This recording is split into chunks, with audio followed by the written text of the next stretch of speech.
कार्यक्रमाला विशेष अशी कोणती थीम नाही. आजचा कार्यक्रम आहे गाणी मनातली. म्हणजे ही गाणी जशी गायकांच्या मनातली आहे तशी मला माहिती आहे की ही तुम्हा आम्हा सर्वांच्या मनातलीच गाणी आहे. तर हा कार्यक्रम तुम्हाला नेहमीप्रमाणे नक्की आवडेल अशी खात्री आहे. पुन्हा एकदा दीपलक्ष्मी नागरी पतसंस्थेने हे व्यासपीठ आम्हाला उपलब्ध करून दिलं त्याबद्दल सुरुवातीला सरांचे आभार मानते. आणि आजच्या कार्यक्रमाची सुरुवात आपण करणार आहोत दीप प्रज्वलनाने. व्यासपीठावर मान्यवर उपस्थित आहेत माननीय श्रीकांत देवधर, सीमा पाटील मॅडम,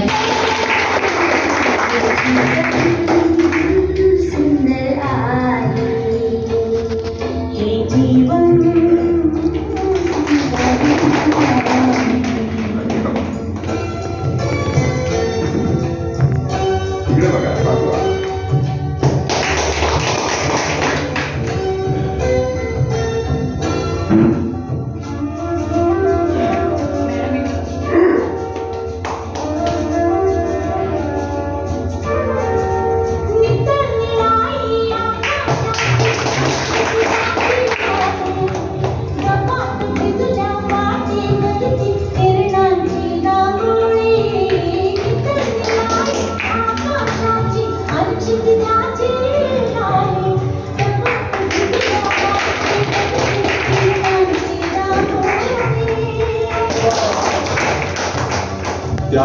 मी शिरीष चिटणीस सभेला विनंती करते की आपण कार्यक्रमाचं प्रस्तावित करावं. काही गोष्टी अशा असतात की ते आपल्या आयुष्यभर लक्षात राहतात आणि काही माणसं पण अशी असतात की आपल्या आयुष्यात येणं हा आपला एक योग असतो आणि आपण माणसांवर येतो. या गोष्टीवर माझा अतिशय प्रचंड विश्वास आहे. आजचा कार्यक्रम होत असताना माझ्या लक्षात असं आलं की 31 तारखेला 28 तारखेला श्रीकांत देवधर त्याचा मुलगा अमेरिकेतून येतोय, त्यांचा नातू अमेरिकेतून येतोय आणि त्यांच्या मिसेस त्या 75 मध्ये प्रवेश करतायत आणि त्यांचं आता 79 पूर्ण झालं आणि 80 वर्ष पूर्ण होऊन ते हळूहळू 81 कडे जात आहेत. पण त्यांचं वैशिष्ट्य असं की त्यांनी आपल्या पत्नीचा 60वा वाढदिवस जाहीर केला, छान केला, अतिशय उत्तम केला. त्याच्यानंतर याच सभागृहामध्ये त्यांचा मुलगा आकाश देवधर जो अमेरिकेला त्यावेळेला शिकायला गेला त्याचा कार्यक्रम इथं आपण घेतलेला होता. आणि बरेच म्हणजे ते मुलगा आला की जे असे कार्यक्रम घेतात, नाटकात काम करत असतात, म्हणजे नाटकाची पद सादर करतात, वेगवेगळ्या गोष्टी करत असतात. आता 28 तारखेला विशेषतः 75वा त्यांचा 80 असा एक कार्यक्रम मुशपूरमध्ये त्यांचा होतो. त्यांचे सगळे जवळची मंडळी त्या कार्यक्रमाला आहे. मी पण आहे त्या कार्यक्रमाला, मी पण जवळच आहे. पण आपण जेव्हा म्हणतो की काही काम आपल्यात नवं राहिलं, आपल्याला काही चांगल्या गोष्टी शिकायला मिळाल्या, त्यातलं एक व्यक्तिमत्व म्हणजे श्रीकांत देवधर. मला आठवते अजून की माझी साधारणपणे 90-91 ओळख झाली, माझी नगरपालिकेची निवडणूक लागली आणि मी एकमेव व्यक्ती असं की राहायला गेंडामाळावर आणि निवडून इथून येतो. 85ला मी आलो आणि 91ला पण मी उभं राहिलो होतो. कायम असंच असतं की पहिल्या वेळेला साधारण आपल्याकडे लक्ष नसतं, हळूहळू आपल्याबद्दल असूया निर्माण होते, आपले शत्रू निर्माण होत असतात आणि त्या अशा निर्माण होत असतात की आपल्याला काही करायची उमेद असते आणि त्यावेळेला ते एक प्रकार साताऱ्यात तरी कमीत कमी तो आहे. आणि मग प्रचंड म्हणजे मला आठवते की त्यावेळेला सातारमध्ये गाजलेली निवडणूक माझी, कारण सगळे स्टॉलवर्ड्स सातारचे त्या काळातली शनिवार पेठ म्हणजे गाजलेली शनिवार पेठ, गोडबोले फॅमिली, डॉक्टर साठे फॅमिली, तर सगळे. आणि एका रिझर्वेशनच्या प्रकरणावरनं माझं आणि गोडबोले फॅमिलीचं जे वाकडं आलं ते अजून सुद्धा वाकडंच आहे. पण मला त्यांनी प्रचंड विरोध करायला ठरवलं आणि ती सगळी गँग म्हणजे माझ्याकडे फक्त छोटी घरातली मुलं असतात ना, जे त्यांचा आपण प्रिय असतो थोडक्यात, म्हणजे काही वेगवेगळ्या कारणाने आपण काहीतरी करत असतो, काही चॉकलेट देत असतो किंवा आणि काय गप्पा मारत असतो. पण तेव्हा देवधर MSCB मध्ये होते आणि विशेषतः वॉर्डमध्ये काही ठिकाणी खांब उभे करायचे होते. मला नवीन वॉर्ड जोडलेला होता आणि मी त्यांना गाठलं, म्हटलं बघा थोडी आयडिया करा आणि त्याने आयडिया करून एक मला वाटते 2-3 खांब तेव्हा उभे केले आणि मी तेव्हा 90 मतांनी निवडून आलो. ते मला मिरवणूक काढता आली नाही, कारण ते जे सुशिक्षित लोक असतात ते सुशिक्षित असतात पण त्यांनी गुंड पाडलेले असतात. म्हणजे त्या काळात मला आठवते ती गोंधळ गल्लीमध्ये जी सगळी दादागिरी करणारी मंडळी होती ती आता सगळे मित्र आहेत माझे, पण त्यांनी मला काय मिरवणूक काढू दिली नाही. आणि त्याने उभं केलेला माणूस सुद्धा असाच होता, स्वतः काय उभे राहिले नव्हते. पण मला असं वाटतं की आज हा कार्यक्रम तुमचा होतोय, तुम्हाला जो हॉल मी देतो आहे किंवा सगळ्यांना उपलब्ध करून देतो आहे, ते मी जर 91 निवडून आलो नसतो तर माझ्यातनं काही उभं राहिलं नसतं, भाषा निर्माण झाल्या नसत्या. म्हणजे मला जी संधी मिळत गेली आणि त्यातनं हे काम उभं राहतील. अशा देवदारांसारख्यांची आठवण बरेच जण आहेत अशी, ती आपण लक्षात ठेवायची असते. तेव्हा माझ्या असं लक्षात आलं की मायापीठच्या स्टेजवर जर त्यांचा सत्कार झाला तर तो किती भारी असेल, किंवा त्यांचा केक इथं जर कापला तर काय छान गाणं तुम्ही म्हणाल आणि ते त्यांच्या आयुष्यामध्ये लक्षात होईल. म्हणून मी आज त्यांना विनंती केली. बरेच आईवेळे घेतले पण मी त्यांना म्हणलं नाही 10 मिनिटं तरी आधी आले.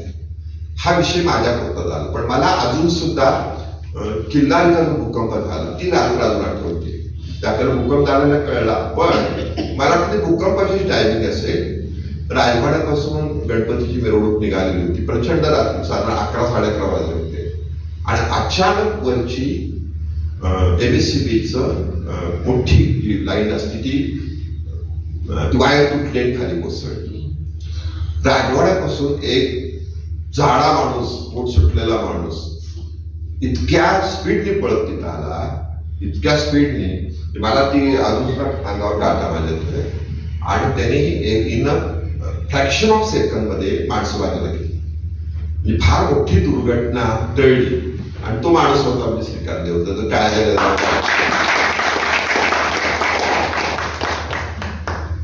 त्यांची आई अतिशय त्याच्यावर प्रेम करणे, अतिशय गरीब कुटुंबातनं ते वर्ग आलेले. आम्ही सुद्धा तसेच आहोत. पण एक घटना आपण सांगितली पाहिजे. बरेच बोलताय पण आपल्याला कार्यक्रम असल्यावर मी बोलणार नाही, पण एक आपण त्यांचा कार्यक्रम आपण नक्की ठेवूया. त्यांनी प्रचंड काम केलेलं आहे. पण 10वी झाल्यानंतर 11वी तेव्हाची 11वी होती, वालचंदनगरला डिप्लोमासाठी आईने सांगितलं काय नाही माझ्या मुलाला आपल्याला प्रवेश घ्यायचा, म्हणून त्यांनी वालचंदनगरला प्रवेश घेतला. वडील वायरमनचं काम करत होते, परिस्थिती बिकट होती आणि ते वालचंदनगर म्हणून आपली परीक्षा देऊन घरी आले. घराचं दार उघडलं गेलं, दार उघडलं आणि त्यांनी समोर बघितलं तर समोर आईचा फोटो होता, हार घातलेला. समजून घ्या की आपण मी जे म्हणतो ना आपल्याला की आपल्याला इथं फक्त कार्यक्रम नाही, इथून जर वाचन संस्कृती घडली, आपण काहींना मदत करता आलं, आपल्याला खालच्या वर्गाला वर घेऊन चालता आलं एखाद्याला, तरी सुद्धा ते महत्वाचं आहे. पण त्याला का नाही सांगितलं तर परीक्षा चालू होती, त्यांना सांगितलं तर परीक्षा बुडेल, मग परत कसं शिकवणार त्यांना. तर अशा भरपूर घटना त्यांच्या प्रत्येक क्षेत्रामध्ये त्यांचं काम आहे.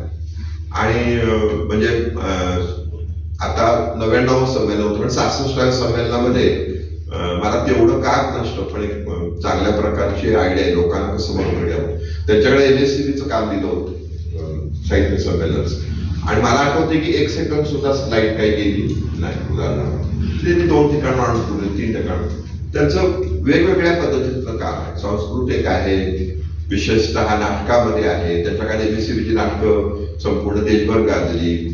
म्हणजे त्याहीपेक्षा सांगायला पाहिजे तुम्हाला की डिप्लोमा होल्डर आहेत ते, पण मग अधीक्षक अभियंता त्यांचा सल्ला घ्यायचे. पण त्याच्यामध्ये मला एवढं माझ्याकडे आहे तर मला मात्र शिकता आलं नाही ना, मी डिप्लोमात झालो ना, तर मी असे होऊ शकत नाही.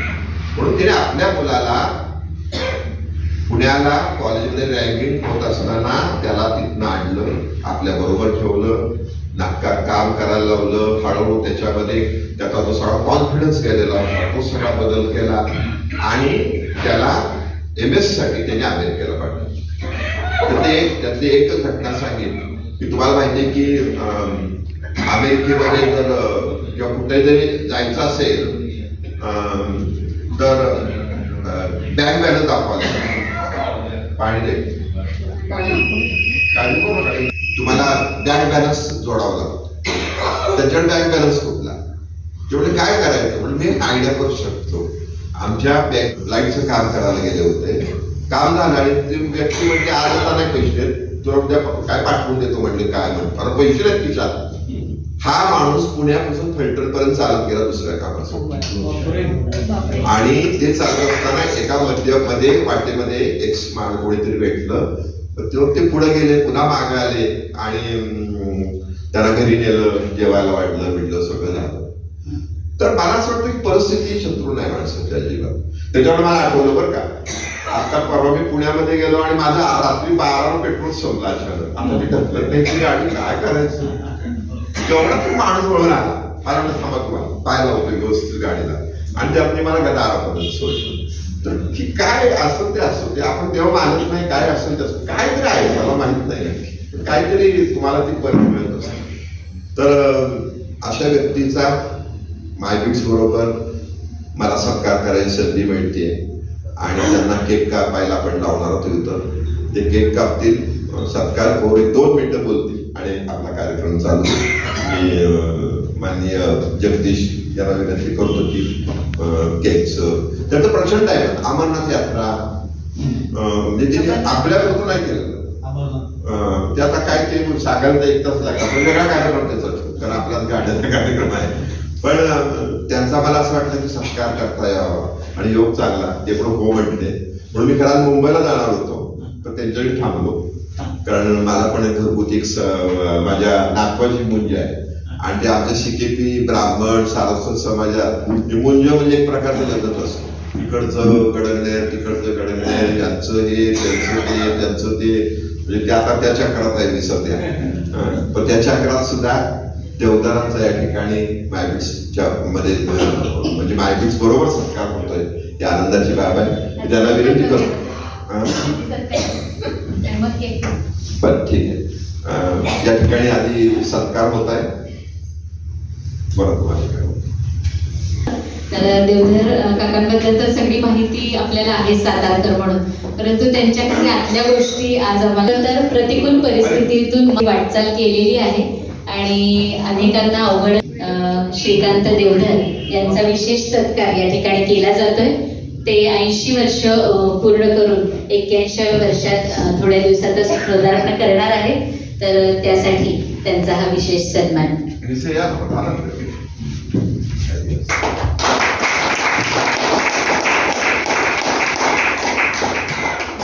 आज मी खरं सगळ्यात जास्त सत्कार करत असतो, पण आज मला मोह आवडला नाही, मला सत्कार करावा.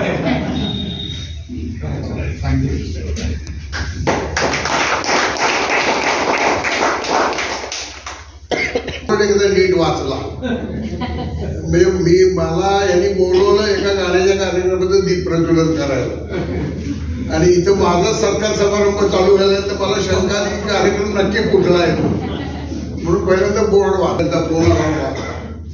तुम्हाला म्हणजे एक संगीत कार्यक्रमाचं दीप प्रज्वलन उद्घाटन करायचं आहे. एक दिवशी एका मिनिटात त्याला जमणार नाही म्हणून सांगितलं त्या दिवशी, अजिबात मी येणार नाही. एक तर मी थोडं बिझी आहे, तो एक विषय डोक्यात होता, पण त्याच्या पलीकडे जाऊन मी म्हणलं संगीतातला मला स कळत नाही, गाण्यातला ग कळत नाही, आणि त्या कार्यक्रमाचं उद्घाटन करायला मला कशाने बोलवत आहे. म्हणलं तुमचा काहीतरी गैरसमज झालाय.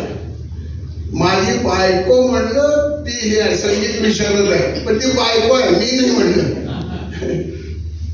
तर ते परत दुसऱ्या क्षणी परत विचार केला, म्हणलं कोणाचा गाण्याचा कार्यक्रम आहे. तर त्यांनी ते लिहायला शेठ मला सांगितलं, ते मला हे झालं, एकदम स्ट्राईक झालं. एक 2-3 महिन्यापूर्वी आपल्याला बँकेमध्ये एक कार्यक्रम झाला होता गाण्याचा, सातारा जिल्हा विकास बँकेमध्ये, आणि त्यामध्ये एका माणसाने फार चांगली 2 गाणी म्हणली होती, आणि तो मधल्या इंटरव्ह्यूमध्ये मागे आला असताना मला भेटला आणि मी त्याचं कौतुक केलं, तुझं गाणं फार छान मला आवडलं. आणि त्या रात्री त्या क्षणी काहीतरी एक झालं, माझा गैरसमज झाला की त्या माणसाचा हा कार्यक्रम आहे म्हणून. बरं झालं त्या निमित्ताने आपल्याला सत्कारने त्याची भेट दिली, त्याचं एखादं गाणं ऐकायला मिळेल, आणि म्हणून मी त्याचं ठीक आहे म्हटलं.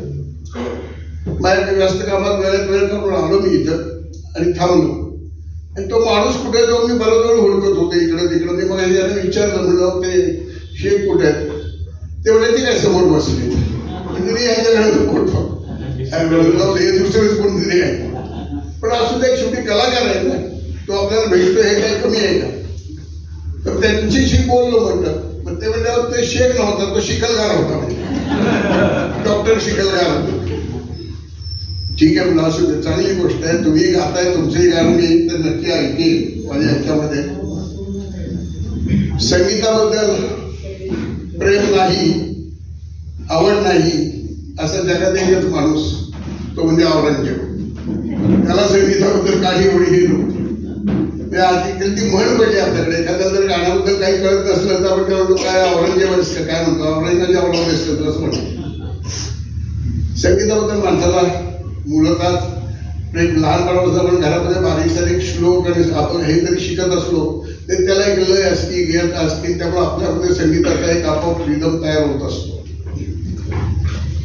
नंतर आमचे वडील आनंद टॉकीजमध्ये थिएटरमध्ये प्रोजेक्टर ऑपरेटर होते. त्यांना तो थिएटरचा व्यवसाय अजिबात आवडायचा नाही. त्यांनी दम दिला होता, तो प्रताप दिसलाच तरी चांगलं मोडून तुझं.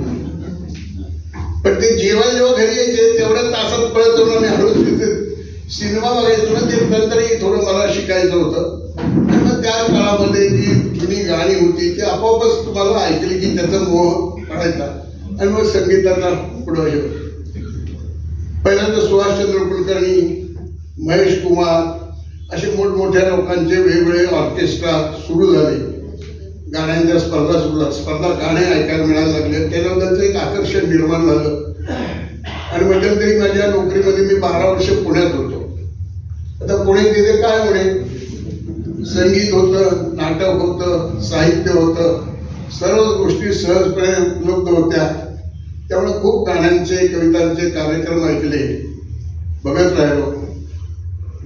आणि मग काही वेळेला नाटकाकडे वळलो, नाटकं केली, काही वेळेला बक्षिसं मिळाली, काही मिळाली नाही.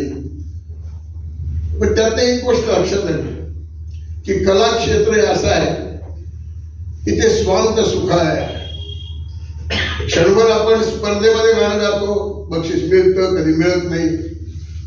कधी आपण तिकीट लावून कार्यक्रम करतो, मग प्रेक्षक म्हणून त्यावेळेला प्राईम असतो. पहिल्यांदा परीक्षक होतो, दुसऱ्या वेळेला प्रेक्षक असतो. प्रेक्षकाला आवडेल अशी गाणी म्हणायची, गाणी चांगली असतील नसतील, पण प्रेक्षकांना रिदम मधली गाणी आवडतात, ठेक्यावरची गाणी आवडतात, असं कॉम्बिनेशन करायचं. पण त्यावेळेला मध्यवर्ती प्रेक्षक असतो. परंतु माझ्या मताने संगीत हा असा विषय आहे की तो स्वार्थ सुख आहे, स्वतःच्या आनंदासाठी आहे. आणि मला संगीताचं फार हे वाटतं, कारण इतर ज्या कला आहेत ना त्याला काही ना काहीतरी साधन लागतं, साहित्य लागतं, माणसं लागतात. कोणी तबलावाला पाहिजे, पेटीवाला पाहिजे. जर आम्हाला नाटक करायचं म्हणलं तर 10 जणांना बाबा कर रे म्हणून गोळा करायला लागतात, सगळीकडे गमते, तर कुठेतरी आपल्याला नाचता येतं. पण संगीताच्या बाबतीत असं तर माणूस एकटा बसला तरी कुठे निवांत स्वांत सुखा गात राहू शकतो. आणि जीवनाचा जो काही तणाव असतो, त्याला त्रास असतो, तो सगळा विसरून जातो आणि एका वेगळ्या विश्वात जातो. माझा एक अत्यंत जवळचा, मी सातारा बदलीहून आल्यानंतर मला मिळालेला, म्हणजे मी काही वेळा असं म्हणतो की ते आपण तू पुढं हो मी तुझ्या पाठीशी आहे, असं कोणातरी स्लोगन आहे ना कोणातरी चालू. तसं माझ्या बाबतीत झालं की तुला काय करायचंय, नाटकं करायची, तू पुढं मी तुझ्या पाठीशी. तुला काय करायचे, अमरावती यात्रा करायच्या, तू पुढं मी तुझ्या पाठीशी. तुला काय करायचं, नर्मदा परिक्रमा करायच्या, हो पुढं मी तुझ्या पाठीशी. असं एक छान मित्र मला साताऱ्यात मिळाला, म्हणजे यशवंत साळुंखे. बऱ्याच लोकांना ते व्यक्तिमत्व माहीत असेल. ते शेतकरी आहेत, इंजिनियर आहेत, सातारा म्युन्सिपाल्टीमध्ये बरेच वर्ष ते नोकरीला होते. आणि त्याच इथं त्यांची माझी मैत्री झाली. आमची मैत्री म्हणजे एवढ्या टोकाची की ते मला थोरला भाऊ समजतात. त्यांच्या मुलीचं कन्यादान सुद्धा मी केलं. पण त्याच्यापासून गेले 25 म्हणजे 92 साली त्या माणसाची नोकरी हे झाली, मैत्री झाली. आज 25 वर्ष झाली. पण त्याला परमेश्वरांनी जो गाण्याचा एक हे दिलेला आहे, आवाज दिला आहे, प्रचंड पाठांतर, 7-7, 8-8 तास कंटिन्युअसली कुठल्याही प्रकारची गाणी म्हणू शकतो. ते संगीताने त्यांनी माझं जीवन भरून टाकलं. आम्ही दोघं जण व्यवसाय करत होतो. कुठेही सोलापुरात गाडीला स्टार्टर मारला की याचं आकाशवाणी आणि यशवंत आकाशवाणी चालू झाली. मग ती इथं उर्वर भेट कमानी एवढ्या पैसे आलो की मी म्हणायचं आता भैरवी म्हणा, बस हे तुमचं स्टेशन बंद करा. आणि मग ते बहिरण म्हणायचं.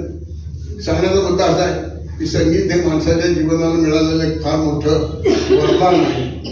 आज लिया शिकलगार नसले तरी शेख सगळ्यांचं गाणं ऐकण्याचा योग आहे. मी थोडा कामाने व्यस्त ह्याच्यात आहे. एक गाणं तुमचं मी नक्की ऐकणार आहे आणि यानंतर जेव्हा जेव्हा तुमचे कार्यक्रम जिथं कुठं होतील तेव्हा मी डोकावून नक्की जाईन तिथं. तर माझा आवडता छंद आहे आणि आपल्या या कार्यक्रमाला मी शुभेच्छा देतो.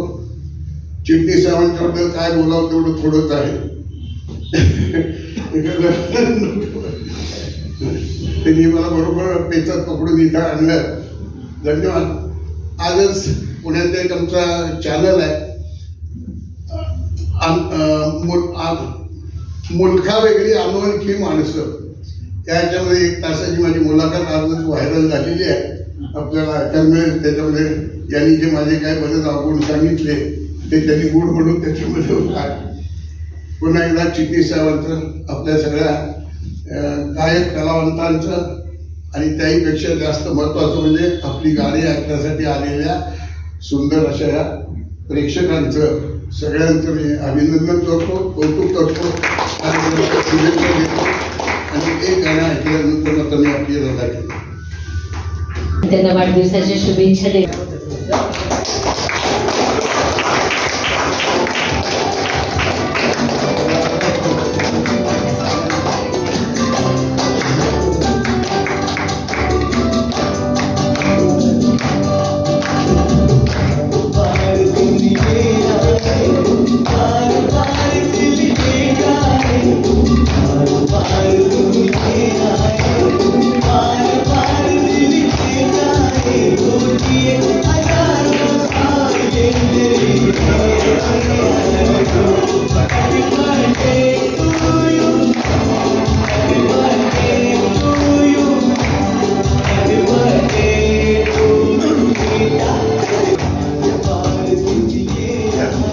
आपल्याला पुढच्या वाटचालीसाठी खूप साऱ्या शुभेच्छा.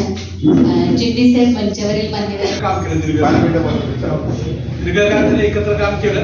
पुढच्या रविवारी त्यांचा एक सिक्रेट कार्यक्रम येतो. आता रिव्हील करणार का त्यांनी मला शपथ घातली कोणाला सांगायचं नाही आहे त्या कार्यक्रमात मी सुद्धा. त्यामुळे तो कार्यक्रम आहे. पण ह्या आता जरी संगीताचं सांगितलं संगीताचं ज्ञान नाही तर त्यांच्यासारखा अभिनेता मी नाही पाहिजे. तुम्हाला माहिती असेल कारण MSCBच्या नाट्य स्पर्धा असायच्या त्याच्यामध्ये बहुतेक वेळी नाट्य स्पर्धेमध्ये MSCBला बक्षीस मिळायचे ते देवधर साहेबांमुळे मिळायचे. त्यांनी तरुण कृष्ण म्हातारे आरतीमध्ये प्रोफेसर वार्टक्के ज्यांना माहिती असेल नाटक ते किंवा रायगडाला जेव्हा जाग येते मला संभाजी पण केलं रत्रेवाली संभाजी सगळे ते सगळ्यांनी प्रत्येक ठिकाणी वेगळं नाटक करून त्यांनी प्रत्येक ठिकाणी बक्षीस मिळवले. MSCBला बक्षीस मिळवून दिली. एक शिरीषराव इथे देवधर साहेब आहेत. शिरीषरावांनी त्यांचं आनंद यात्री नावाचं पुस्तक पण काढलं होतं मला वाटतं आनंद यात्री. आणि त्या पुस्तकाचं प्रूफ करून आणि माझा दाखला प्रफुल्ल फडके या देहानी केलं होतं. हे सगळं असा योगायोगी तर जळून आलाय की आनंद यात्री खरं आहे. त्यांनी ज्या प्रकारे सगळी यात्रा केली ते निश्चितच चांगलं आहे. आणि वाटत नाही आजही ऍक्टिव्हा चालवताना मला सुद्धा अनेक वेळा वाटतं आपण जाऊ कारण व्यवस्थित म्हणजे ऍक्टिव्हा व्यवस्थित एवढे ऍक्टिव्ह आहेत त्यामुळे ते एवढ्या प्रकारे सगळ्यात त्यांचं व्यवस्थित आहे. मोटरसायकल मध्ये तर मोटरसायकल वापरायची बरोबर ना अजून वापरत असाल तर आता सुद्धा म्हणजे नॉन गिअर गाडीवर आता सुद्धा चालतात गिअर गाडी त्यांनी वापरलेलीच आहे. एवढं त्यांचं व्यक्तिमत्व मी बघितलं. आमच्या वडिलांचेच मित्र असल्यामुळे एका ह्याच्यात काम करत असल्यामुळे खूप वेळा बघितलं. त्यांच्या नाटकात वडिलांनी पण काम केलं आमची. तर मला वाटतं काका किशाचा तरुण तुर्क म्हातारे अर्थ या सगळ्याच वडिलांनी पण काम केलं होतं. तर मला खूप आज आनंद वाटला. आणि दुसरं फ्रीडम पाठ झाल्याचं पण समाधान आहे कारण माझी 60ची वय इथं साजरी झाली तर तिने उत्स्फूर्तपणे एक भाषण केलं. देवधर साहेबांनी भाषण केलं तर मला आज फ्रीडम पाठ करायची संधी मी पण त्यांच्या वाटण्याचं भाषण करून ती संधी पण झाली. आजपर्यंत त्यांना शुभेच्छा. त्यांना आणि त्यांच्या सौभाग्यवतींना पण दोघांचं एका 75 आणि 81 त्याचा एक योगायोग आहे पुढच्या रविवारी. तर दोघांनी पर्यंत शुभेच्छा. आज आपला गाण्याचा कार्यक्रम आहे मग गाण्याविषयी तर 2 मिनिटं बोलावंच लागेल कारण ते शास्त्र असतं त्यामध्ये बोलावंच लागेल. तर गाणी मनातली बाकी डॉक्टर शेकडो विचारलं गाणी कुठली आज आहेत सगळ्यांच्या मनातली गाणी. आणि बरोबर आहे. आत्ता मी 5 वाजता दररोज तराने पुराणे गाणं लागते असतं. 5 वाजता सह्याद्रीवर सोमवार मंगळवार गुरुवार शुक्रवार शनिवार तराने परत ऐकत होतं मोहम्मद रफीची गाणी. तर माझ्या मनातली गाणी तर मोहम्मद रफीचीच आहेत म्हणजे प्रत्येकाच्या असतील तसं. पण तेव्हाच एक आराधनामधलं गाणं होतं, आराधनामधलं, आणि ते गाणं मोहम्मद रफीचं. बाकीची आराधनातली गाणी आपल्याला माहिती आहे किशोर कुमारची, पण एकच गाणं फक्त मोहम्मद रफीनं आवाज दिलेला आहे. आणि ती दोघं जी पडद्यावरची पात्र होती त्याच्यावर मला सुचलं की पडद्यावरची दोन पात्र म्हणजे फरीदा जलाल आणि राजेश खन्ना, त्यांचं ते गाणं होतं. तर जेव्हा त्यांना चान्स मिळाला तेव्हा टॅलेंट हंट झालं होतं. अनेकांना माहिती असेल, टॅलेंट हंट मध्ये पहिला नंबर आला होता विनोद मेहराचा, दुसरा नंबर आला होता राजेश खन्नाचा, तिसरा नंबर आला होता फरीदा जलालचा. आणि विनोद मेहराला नंतर काम मिळालं, पण फरीदा जलालने राजेश खन्नाला आराधना आणि बाकीचे 5 चित्रपट मिळाले, ते एकत्र त्याच्यामध्ये आले. मुद्दा सांगायचा काय की त्याच वेळी फिल्म ट्रेनिंग इन्स्टिट्यूटमध्ये अनेक लोक बाहेर पडत होते. त्यातले जे मेरिट लिस्ट मध्ये होते, गोल्डन बॉईज होते, ज्यांनी चांगले 1 नंबरचा चान्स मिळवला, त्यांना यशस्वी होता आलं नाही. त्याच्यामध्ये अनिल धवन असेल किंवा अनेक लोक आहेत, 1 नंबरचा माणूस आहे पण यशस्वी होऊ शकला नाही. पण बऱ्यापैकी काम केलेले जया भादुरी, असरानी या सगळे फिल्म ट्रेनिंग इन्स्टिट्यूटचे विद्यार्थी ज्यांनी नंतर आयुष्य गाजवलं. मुद्दा सांगायचा काय की शिकून सगळं येतच असं नाही. आता कराओके स्टुडिओ लियाकतभाई खूप चांगलं शिकवतात, मला माहिती आहे, आपल्याला खूप चांगलं शिकवतात, पण प्रत्येकाला शिकताना सुद्धा आपल्या आतनं पण काहीतरी यायला पाहिजे. शिकून दमून समोरचा काहीतरी गाईल असं पण आहे, तुम्हाला शिकवता पण आलं पाहिजे, तुम्हाला घेता पण आलं पाहिजे. शेवटी फक्त एकच मी सांगतो, एक आणि मी थांबतो, की एक BSc ॲग्रीचा स्टुडंट होता, आणि BSc ॲग्रीचा स्टुडंट होता, गोल्डन बॉय होता, म्हणजे गोल्ड मेडल मिळवलेला स्टुडंट होता. आणि तो घरी आला, त्याला मेडल दाखवायला वाटला, तर त्या वडील शेतामध्ये काम करत होते. काम करत असताना वडील मुंडासं बांधलेलं आणि उन्हामध्ये नांगरणीचं जी चालली ती काहीतरी चरबीर खणत होते. तो BSc मध्ये पहिला आलेला मुलगा विद्यापीठामध्ये बाबांना म्हणला, बाबा तुम्ही असं करा, हे तुम्ही जे करताय ना हातचं 6x3चा खाणा, त्याला स्प्रिंकलर सिस्टीम जर तासानं तुम्ही पाणी द्या, पण त्याला खतांची मात्रा अशी द्या, DAP वगैरे हे सगळं त्याला सांगितलं. त्याला ही माहिती मिळाली होती. तर ह्या वांग्याच्या रोपांना वांगी चांगली येते. तो बाप म्हणतो, मुला तुझं सगळं चांगलं आहे आणि वांग्याची रोपं नाही, ती मिरच्यांची रोप आहे. मुद्दा हा सांगायचा हा की तुम्हाला शिकवलं जाईल सगळं, पण शेवटी तुमच्या मनात जे पाहिजे ते रोप कसं आहे ते तुम्हालाच ओळखावं लागेल. ओके, धन्यवाद.